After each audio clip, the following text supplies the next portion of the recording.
ಊರರೆಲ್ಲ ಸೇರ್ಕೊಂಡು ಸರಿ income tax ನವರು 3-4 ಜನ ಈ ಕೋಳಿ ಫಾರಂ ಮಡಗಿದ್ದು ಅಂತ ಬಂದ್ಬಿಟ್ಟು ನೀನ್ ಹೆಂಗಯ್ಯ ಶ್ರೀಮಂತ ಅದೆ ಅಂತ ಕೇಳೋರ ಯಾಕಂದ್ರ ಅದಕ್ಕೆ ಅವನು ಸ್ವಾಮಿ ನಾನು ಈ ಕೋಳಿ ಫಾರಂ ಇಂದ ಶ್ರೀಮಂತ ಅದೆ ಅಂತ ಹೇಳ್ಬಿಟ್ಟವನೆ.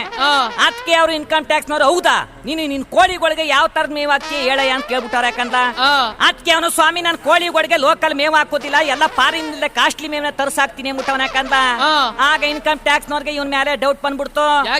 ಅಲ್ಲ ಈ ಬೊಡ್ಡಿ ಐದ ಬರೀ ಕೋಳಿಗಳಿಗೆ ಇಂತ ಫಾರಿನ್ ಮೇವ ತಿನ್ನಿಸ್ಬೇಕಾದ್ರೆ ಇನ್ನು ಇವನ್ ಹೆಡ್ತಿ ಮಕ್ಳು ಇನ್ನೆಂತ ಕಾಸ್ಟ್ಲಿ ಮೇವ ತಿನ್ಬಹುದು ಅನ್ಕಂದು ಇವನು ಕೋಳಿ ಫಾರಂ ಜೊತೆಗೆ ಎಲ್ಲೋ ಯಾವ್ದೋ ಸ್ಮಗ್ಲಿಂಗ್ ಮಾಡ್ತಾನೆ ಇರ್ಬೋದು ಅನ್ಕಂದು 1 ಲಕ್ಷ ರೂಪಾಯಿ ದಂಡ ಬರ್ದ್ಬಿಟ್ಟು ಹೊಂಟಾಗಾರ ಯಾಕಂದ್ರ ಈ ಚೆರುವಿನಿಗೆ ತಲೆ ಕೆಟ್ಟೋಯ್ತು.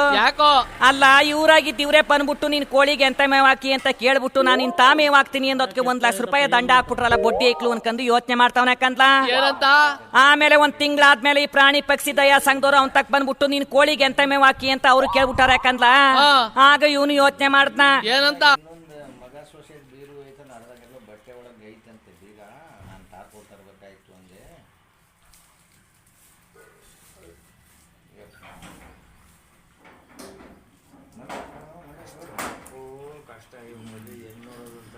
ಭಾರಿ ಕಷ್ಟ ಕಾರಣ ಇವತ್ತು ಹೆಣ್ಣು ಸಿಗಲ್ಲ ಸುಮ್ಮನೆ ಸಿಕ್ಕಿರತಾವ ಸುಮ್ಮನೆ ಗಂಟಾಗದು ಸುಮ್ಮನೆ ಒಳ್ಳೇದದು ಅಲ್ವಾ ಅವ್ರವ್ರ ಅಡ್ಜಸ್ಟ್ಮೆಂಟ್ ಆಗ್ಬಿಟ್ಟು ಸುಮ್ಮನೆ ಮದುವೆ ಆಗೋದು ಒಳ್ಳೇದು. ಎಲ್ಲಿ ಸಿಗ್ತಾರೆ ಈಗಿನ ಕಾಲದ ಹೆಣ್ಣು ಮಕ್ಕಳು ಸಿಗಲ್ಲ ಕಷ್ಟ.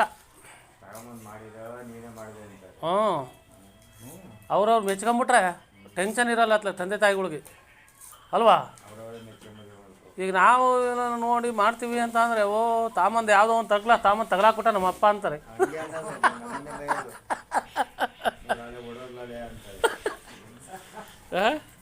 ಯಾರೋ ಒಬ್ರು ಆ ಗಮನಕ್ಕೆ ಇಲ್ದಿದ್ದ ಜನ ನಾವು ಆ ಮದುವೆ ಅಂದರೆ ದೂರ ಹೋಗಾರು ಅಂತ ಅಂದರೆ ಯಾರೋ ಒಬ್ರು ಪಾಪ ಪುಣ್ಯ ತುಂಬ್ರು.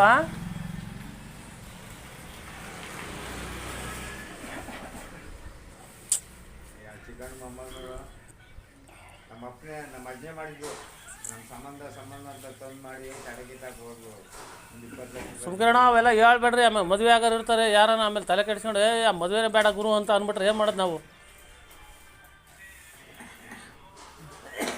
ಏಣ ಕುಮಾರಣ್ಣ ಅಲ್ವೇನ್ರಿ? ಹೋಗ್ರಿ ತುಂಬ ಹೋಗ್ರಿ ಸಾವ್ಕಾರ್ರೆ ಬರ್ರಿ ಇತ್ಲಾಗಿ. ಅಯ್ಯೋ ಬರ್ರಿ. ಏನೂ ಇಲ್ಲ ಬಾ ಎಷ್ಟೊತ್ತಾದ್ರೂ ಹಾಕಿಸ್ತೀವಿ ನಾವು.